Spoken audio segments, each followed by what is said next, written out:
حضرت امام زین العابدین یہ کربلا کے وہ شخص ہیں جنہوں نے سارا منظر اپنی آنکھوں سے دیکھا تھا۔ اتنے دکھ کسی کو نہیں پہنچے جتنے زینب اور زین العابدین کو پہنچے ہیں۔ سب منظر کھلی آنکھوں سے دیکھا۔ 14 سال کی عمر ہے، بیمار ہیں، تاریخ بتاتی ہے اس کے بعد ساری زندگی حضرت زین العابدین نے ٹھنڈا پانی نہیں پیا۔ جب پانی پینے لگتے تڑپنے لگتے، کہتے مجھے سکینہ کی پیاس یاد آتی ہے، مجھے علی اصغر کا تڑپنا یاد آتا ہے۔ ساری زندگی پھر ٹھنڈا پانی نہیں پیا۔ حضرت امام زین العابدین نے یہ سارا منظر کھلی آنکھوں کے ساتھ دیکھا تھا، اور پھر آپ نے دمشق کے بازاروں میں بھی اور کوفے کی گلیوں کے اندر بھی سروں کا یہ قافلہ اپنی قیادت کے اندر جو ہے وہ گزارا تھا۔ جب یزید کے دربار کے اندر حضرت امام زین العابدین پہنچے تو یزید نے پہلے تو جو ہے وہ دکھ کا اظہار کیا۔ بعض لوگ یہاں سے یزید کی بریت کا اعلان کرتے ہیں۔ یہاں کسی نے بڑی خوبصورت بات کہی کہ قاتل کی پشیمانی مقتول کی اہمیت کو تو بڑھا سکتی ہے، لیکن اس کے دامن سے قتل کے داغ کو نہیں دھو سکتی۔ تو اس نے یہ سب کچھ کیا، یہ بس اس کے ٹسوے تھے جو وہ بہانے لگا، لیکن بعد میں اس نے حضرت امام حسین رضی اللہ تعالی عنہ کے دانتوں کے اوپر جو ہے وہ چھڑی مارنا شروع کر دی۔ تو حضرت ابو برزہ اسلمی صحابی رسول وہاں موجود تھے، وہ کھڑے ہو گئے، اٹھ گئے، بدن کانپتا ہے ان کا، کہنے لگے ظالم ارفع قدیبہ کا، یہاں اپنی چھڑی ہٹا لے، میں نے اپنی ان آنکھوں سے دیکھا ہے کہ کان رسول اللہ صلی اللہ علیہ وسلم یلسمہ، حضور نے ان ہونٹوں کو خود چوما ہے۔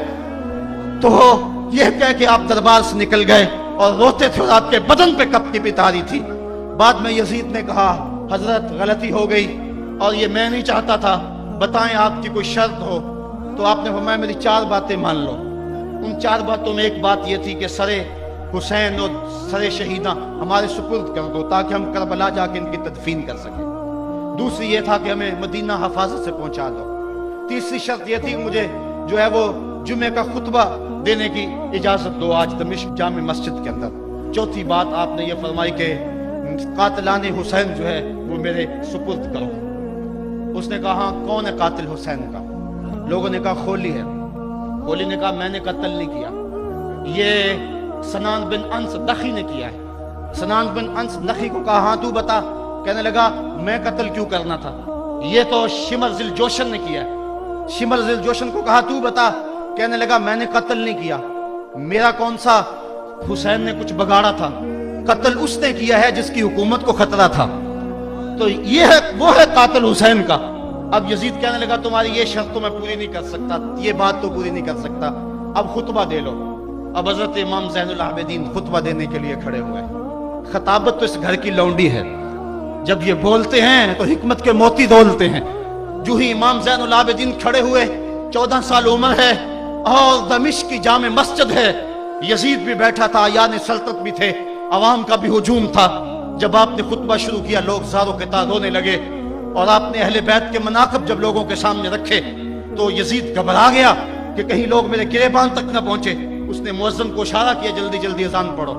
تو جب اس نے کہا اللہ اکبر اللہ اکبر، تو حضرت شہزادہ زین العابدین نے کہا کہ اس کے اندر کوئی شک نہیں کہ اللہ سب سے بڑا ہے۔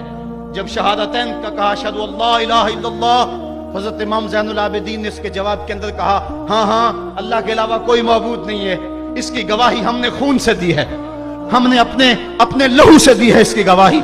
اور پھر اس کے بعد جب اشہد ان محمد رسول اللہ پہ لفظ آئے تو حضرت امام زین العابدین نے کہا یزید دیکھ اب اذان کے اندر تیرے نانے کا نام ہے یا میرے نانے کا نام ہے؟ آج بھی منبر پہ میرے نانے کا نام ہے۔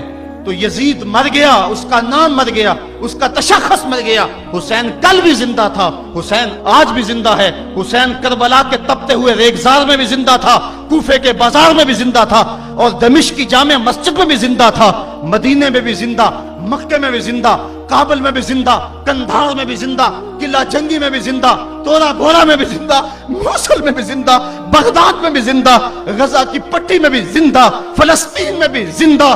آج حسین کی زندگی اور حسین کا باقپن دنیا کو بتا رہا ہے، بش کو بتا رہا ہے تیرے منہ پہ تماچا حسین مارے گا۔ زمانہ بتائے گا کہ حسین کل بھی زندہ تھا، حسین آج بھی زندہ ہے۔ حسین کی فکر لے کے اٹھو اور پوری دنیا پہ